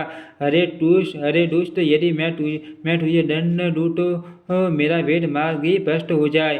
जो मूर्ख गुरु से इच्छा करते हैं, वे करोड़ों युगों तक रौद्र नरक में पड़े रहते हैं। फिर वहां से निकलकर वे तिर्यक पशु पक्षी आदि योनि में शरीर धारण करते हैं और 10,000 जन्मों तक दुख पाते रहते हैं। अरे पापी, तू गुरु के सामने अजगर की पार्टी बैठा रहा रे दुष्ट, तेरी बुद्धि पाप से ढक गई। अर्थ तू सर्प हो जा और हरे अधम से भी अधम इस अधोग गति सर्प की निसी योनि को पाकर किसी बड़े भारी पेट के खोखले में जाकर रह। शिवजी का भयानक साप सुनकर गुरुजी ने हाहाकार किया कि मुझे कांपता हुआ देखकर उनके हृदय में बड़ा संताप उत्पन्न हुआ। प्रेम से दंडवत करके वे ब्राह्मण श्री शिवजी के सामने हाथ जोड़कर मेरी भयंकर गति दंड का विचार कर गदगद वाणी से विनती करने लगे। हे मोक्ष स्वरूप विभु व्यापक ब्रह्मा और वेद स्वरूप ईशान दिशा के ईश्वर तथा सबके स्वामी श्री शिवजी, मैं आपको नमस्कार करता हूँ। निज स्वरूप स्थित अर्थात मायादि रहित, मायिक गुणों से रहित, भेद रहित, इच्छा रहित, विचेतन आकाश रूप एवं आकाश को ही वस्त्र रूप में धारण करने वाले दिगंबर अथवा आकाश को भी आच्छादित करने वाले आपको मैं भजता हूँ। निराकार ओंकार मूल तुर्य, तीनों गुणों से अतीत, वाणी ज्ञान और इंद्रियों से परे, कैलाशपति विकराल, माँ काल के भी काल, कृपालु, गुणों के धाम, संसार से परे आप परमेश्वर को मैं नमस्कार करता हूँ। जो हिमाचल के समान गौरववन तथा गंभीर हैं, जिनके शरीर में करोड़ों कामदेवों की चोटी एवं शोभा है, जिनके सिर पर सुंदर नदी गंगा जी विराजमान है, जिनके ललाट पर दैत्य का चंद्रमा और गले में सर्प सुशोभित हैं, जिनके कानों में कुंडल हिल रहे हैं, सुंदर प्रकृति और विशाल नेत्र हैं, जो प्रसन्न मुख और नीलकंठ और दयालु हैं, शीर शर्म का वस्त्र धारण किए हैं और मुंड माला पहने हैं। उन सबके प्यारे और सबके नाथ कल्याण करने वाले श्री शंकर जी को मैं भजता हूँ। प्रसन्न रुद्र रूप श्रेष्ठ तेजस्वी परमेश्वर, अखंड अजन्मा, करोड़ों सूर्यों के समान प्रकाश वाले, तीनों प्रकार के शूलों दुखों को निर्मूल करने वाले हाथ में त्रिशूल धारण किए, भाव प्रेम के द्वारा प्राप्त होने वाले भवानी के प्रति श्री शंकर जी को मैं भजता हूँ। शिवजी का भय का साप सुनकर गुरुजी ने हाहाकार किया। मुझे कांपता हुआ देखकर उनके हृदय में बड़ा संताप उत्पन्न हुआ। प्रेम से दंडवत करके वे ब्राह्मण श्री शिवजी के सामने हाथ जोड़कर मेरी भयंकर गति दंड का विचार कर गदगद वाणी से विनती करने लगे। हे मोक्ष स्वरूप विभु व्यापक ब्रह्मा और वेद स्वरूप ईशान दिशा के ईश्वर तथा सबके स्वामी श्री शिवजी, मैं आपको नमस्कार करता हूँ। निज स्वरूप में स्थित अर्थात मायादि रहित, मायिक गुणों से रहित, भेद रहित, इच्छा रहित, चेतन आकाश रूप एवं आकाश को ही वस्त्र रूप में धारण करने वाले दिगंबर अथवा आकाश को भी आच्छादित करने वाले आपको मैं भजता हूँ। निराकार ओंकार के मूल तुर्य, तीनों गुणों से अतीत, वाणी ज्ञान और इंद्रियों से परे, कैलाशपति विकराल, माँ काल के भी काल, कृपाल, गुणों के धाम, संसार से परे आप परमेश्वर को मैं नमस्कार करता हूँ।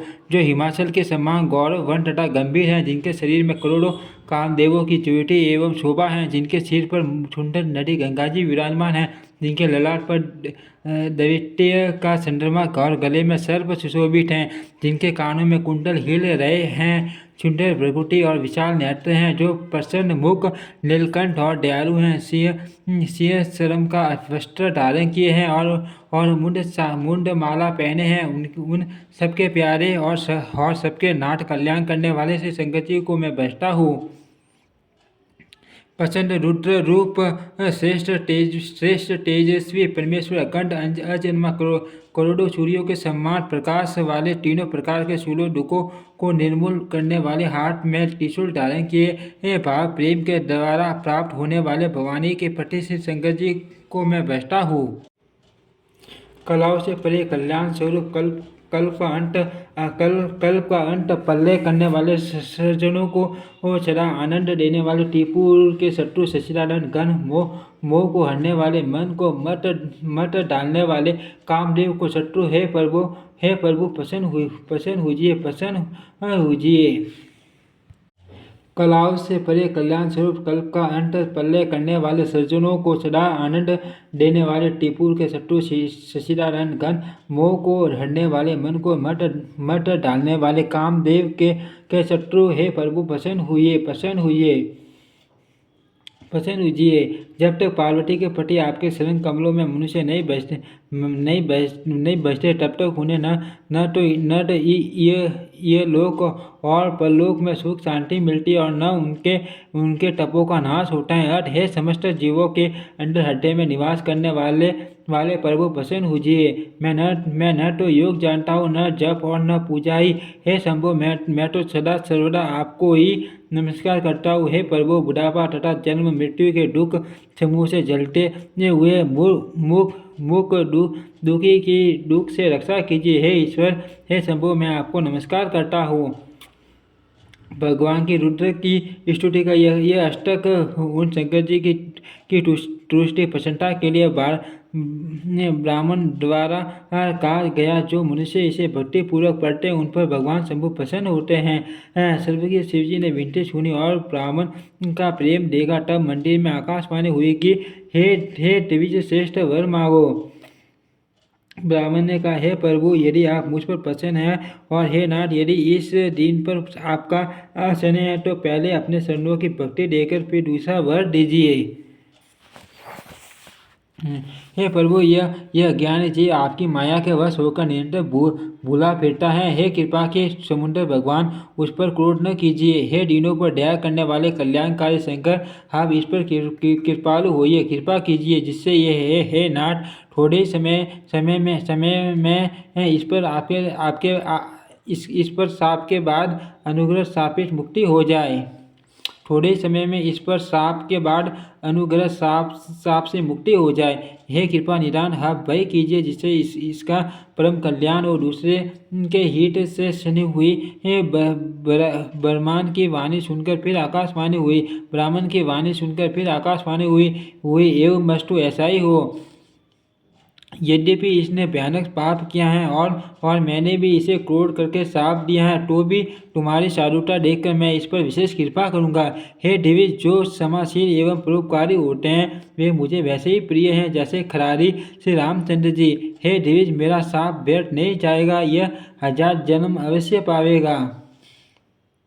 परंतु जन्मने और मरने में जो दूसरा दुख होता है, इसको वह दुख जरा भी न व्यापेगा और किसी भी जन्म में इसका ज्ञान नहीं मिटेगा। हे शूद्र, मेरा पारमार्थिक सत्य वचन सुन। प्रथम तो तेरा जन्म श्री रघुनाथ जी की पुरी में हुआ, फिर तूने मेरी सेवा में मन लगाया। पुरी के प्रभाव और मेरी कृपा से तेरे हृदय में राम भक्ति उत्पन्न होगी। प्रथम तो तेरा जन्म श्री रघुनाथ जी की पुरी में हुआ, फिर तूने मेरी सेवा में मन लगाया। पुरी के प्रभाव और मेरी कृपा से तेरे हृदय में राम भक्ति उत्पन्न होगी। हे भाई, अब मेरा सत्य वचन सुन। दिविजों की सेवा ही भगवानों को प्रसन्न करने वाला व्रत है। अब कभी ब्राह्मण का अपमान न करना, संतों को अनंत श्री भगवान ही के सम्मान जानना। इंद्र के वज्र, मेरे विशाल त्रिशूल, काल के दंड और श्री हरि के विकराल चक्र में मारे भी जो नहीं मरता, वह भी विप्र 2 रूपी अग्नि से भस्म हो जाता है। इंद्र के वज्र, मेरे विशाल त्रिशूल, काल के दंड और श्री हरि के विकराल चक्र के मारे भी जो नहीं मरता, वह भी विप्र रूपी अग्नि में भस्म हो जाता है। ऐसा विवेक मन में रखना, फिर तुम्हारे लिए जगत में कुछ भी दुर्लभ न होगा। मेरा एक और भी आशीर्वाद है कि तुम्हारा सर्वथा अबाध गति होगी, अर्थात तुम जहाँ जाना चाहोगे वहीं वहीं बिना रोक टोक के जा सकोगे। आकाशवाणी के द्वारा शिव जी के वचन सुनकर गुरुजी हर्षित होकर ऐसा ही हो यह कहकर मुझे बहुत समझाकर और शिव जी के चरणों को हृदय में रखकर अपने घर गए। काल की प्रेरणा से मैं विंध्याचल में जाकर सर्प हुआ। फिर कुछ काल बीतने पर बिना ही परिश्रम कष्ट के मैंने वह शरीर त्याग दिया। हे हरिवान, मैं जो भी शरीर धारण करता उसे बिना ही परिश्रम वैसे ही सुखपूर्वक त्याग देता था, जैसे मनुष्य पुराना वस्त्र त्याग देता है और नया पहन लेता है। शिवजी ने वेद की मर्यादा की रक्षा की और मैंने कलेश भी नहीं पाया। इस प्रकार हे पक्षीराज, मैंने बहुत से शरीर धारण किए पर मेरा ज्ञान नहीं गया। तिर्यक योनि पशु पक्षी देवता या मनुष्य का जो भी शरीर धारण करता वहाँ उस शरीर में मैं श्री राम जी का भजन जारी रखता। इस प्रकार मैं सुखी हो गया, परंतु एक शूल मुझे बना रहा। गुरु जी का कोमल सुशील स्वभाव मुझे कभी नहीं भूलता, अर्थात मैंने ऐसे कोमल स्वभाव दयालु गुरु का अपमान किया, यह दुख मुझे सदा बना रहा। मैंने अंतिम शरीर ब्राह्मण का पाया, जिसे पुराण और वेद देवताओं को भी दुर्लभ बताते हैं। मैं वहाँ ब्राह्मण शरीर में भी बालकों में मिलकर खेलता तो श्री रघुनाथ जी ये सब लीलाएं किया करता। सयाना होने पर पिताजी मुझे पढ़ाने लगे। मैं समझता सुनता और विचारता पर मुझे पढ़ना अच्छा नहीं लगता था। मेरे मन से सारी वासनाएं भाग गई, केवल श्री राम जी के शरणों में लव लग गई। हे गुरु जी, कहिए ऐसा कौन अभागा होगा जो कामधेनु को छोड़कर गढ़ी की सेवा करेगा। प्रेम में मगन रहने के कारण मुझे कुछ भी नहीं छुआता। पिताजी पढ़ा कर हार गए। जब पिता माता कालवश हो गए, मर गए, तब मैं भक्तों की रक्षा करने वाले श्री राम जी का भजन करने के लिए वन में चला गया। वन में जहाँ श्री मुनीश्वरों के आश्रम पाता, वहाँ जाकर उन्हें सिर नवाता। हे गुरु जी, उनसे मैं श्री राम जी के गुणों की कथाएं पूछता, वे कहते और मैं हर्षित होकर सुनता। इस प्रकार मैं सदा सर्वदा श्री हरि के गुणानुवाद सुनता फिरता। शिव जी की कृपा से मेरी सर्वत्र आबादी गति थी, अर्थात मैं जहाँ चाहता वहीं जा सकता था। मेरी तीनों प्रकार के पुत्रवती धन की और मान की गहरी प्रबल वासनाएं छूट गई और हृदय में एक ही यही लालसा अत्यंत बढ़ गई कि जब श्री राम जी के शरण कमलों के दर्शन करो तब अपना जन्म सफल हुआ समझूं। जिनसे मैं पूछता वे मुनि ऐसा कहते कि ईश्वर सर्वभूतमय हैं। ये निर्गुण मठ मुझे नहीं छुआता। हृदय में सगुण ब्रह्मा पर प्रीति बढ़ रही थी। गुरु जी के वचनों का स्मरण करके मेरा मन श्री राम जी के चरणों में लग गया। मैं सन नया प्रेम प्राप्त करता हुआ श्री रघुनाथ जी का यश गाता फिरता था। सुमेरु पर्वत के शिखर पर बड़ की छाया में लोमस मुनि बैठे थे। उन्हें देखकर मैंने उनके चरणों में सिर नवाया और अत्यंत दीन वचन कहे।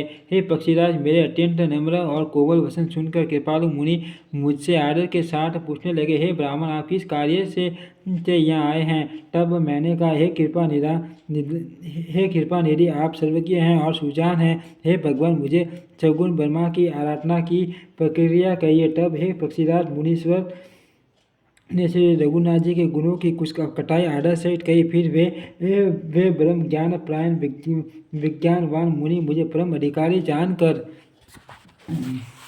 ब्रह्मा का उपदेश करने लगे कि वह अजन्मा है, अवदैत है, निर्गुण है और हृदय का स्वामी अंतर्यामी है। उसे कोई बुद्धि के द्वारा न माप नहीं सकता। वह इच्छा रहित, नाम रहित, रूप रहित, अनुभव से जानने योग्य, अखंड और उपमा रहित है।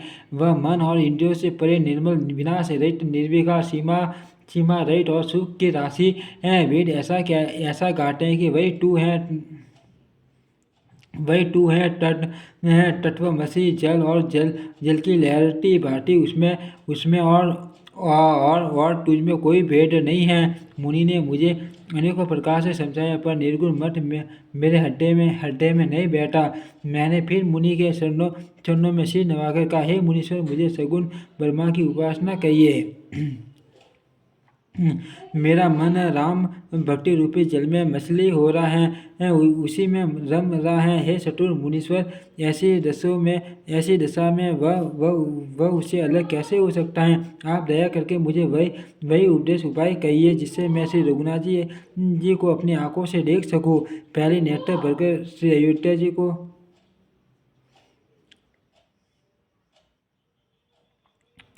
पहले नेत्र भरकर श्री अयोध्या नाथ को देख कर तब निर्गुण का उपदेश सुनूंगा। मुनि ने फिर अनुपम हरिकथा कहकर सगुण मठ का खंडन करके निर्गुण का निरूपण किया। तब मैं निर्गुण मठ को हटाकर काटकर बहुत हट करके सगुण का निरूपण करने लगा। मैंने वो उत्तर प्रत्युत्तर किया, इससे मेरा मन राम भक्ति रूपी जल में मछली हो रहा है, उसी में रम रहा है। हे चतुर मुनीश्वर, ऐसी दशा में वह उससे अलग कैसे हो सकता है? आप दया करके मुझे वही उपदेश उपाय कहिए, जिससे मैं श्री रघुनाथ जी को अपनी आंखों से देख सकूं।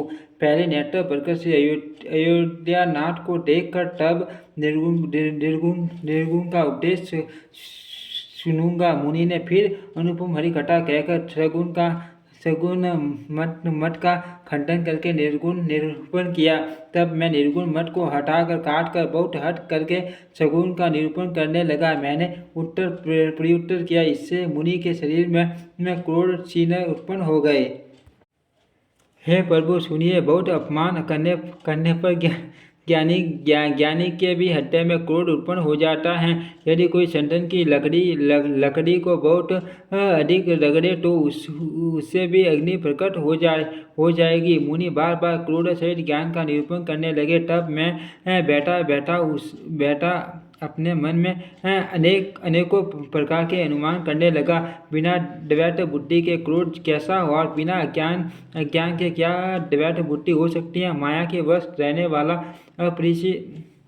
अपरिचित जड़ जीव क्या ईश्वर के समान हो सकता है? सबका हित चाहने से क्या कभी दुख हो सकता है? जिसके पास पारसमणि है, उसके पास क्या दरिद्रता रह सकती है? दूसरे से द्रोह करने वाले क्या निर्भय हो सकते हैं? और कामी क्या कलंक रहित बेदाग रह सकते हैं? ब्राह्मण बुरा करने से क्या वंश रह सकता है?